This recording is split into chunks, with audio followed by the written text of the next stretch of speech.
रहस्यमयी सैटेलाइट 1954 में अमेरिका के यूनाइटेड स्टेट्स एयर फोर्स के द्वारा आसमान में 2 सैटेलाइट देखे गए थे जो पृथ्वी का चक्कर लगा रहे थे। लेकिन चौंकाने वाली बात यह थी कि इस समय इंसानों के पास सैटेलाइट बनाने वाली टेक्नोलॉजी नहीं थी, इसीलिए उस समय सैटेलाइट का आविष्कार भी नहीं हुआ था। यूनाइटेड स्टेट्स एयर फोर्स ने इन सैटेलाइट्स की तस्वीरें भी जारी की थी और इन्हें ब्लैक नाइट सैटेलाइट नाम दिया गया था। कुछ लोगों ने इसे एलियन का यूएफओ बताया तो कुछ का मानना था इसे एलियन द्वारा बनाया गया सैटेलाइट बताया जो 13,000 सालों से पृथ्वी का चक्कर लगा रहा है। लेकिन ये असल में क्या था इसका पता नहीं चल पाया। वेल, आपकी क्या सोच है ये हमें कमेंट्स में बताएं।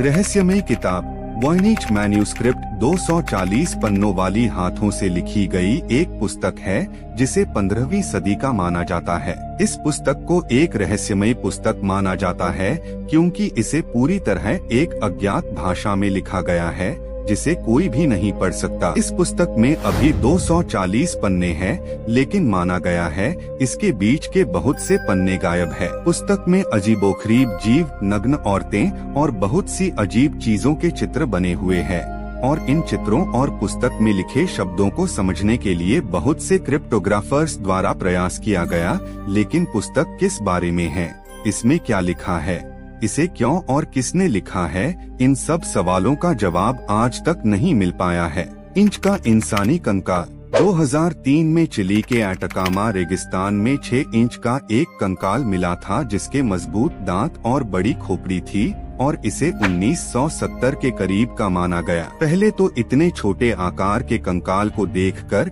इसे किसी एलियन का कंकाल बताया गया, लेकिन बहुत सालों तक चले शोध के बाद बताया गया कि यह किसी इंसानी महिला का कंकाल है जिसे बोनेपन की बीमारी होगी और उसकी मौत 6 से 8 साल की उम्र में हो गई होगी। लेकिन वैज्ञानिकों के अनुसार इंसानी शरीर में 12 पसलियों के सेट होते हैं, लेकिन इसके शरीर में सिर्फ 10 पसलियों के सेट ही थे और इसे ऐसी कौन सी ऐसी बीमारी थी जिस कारण इसका शरीर का आकार इतना छोटा था, इसका जवाब वैज्ञानिक आज तक नहीं दे पाए हैं।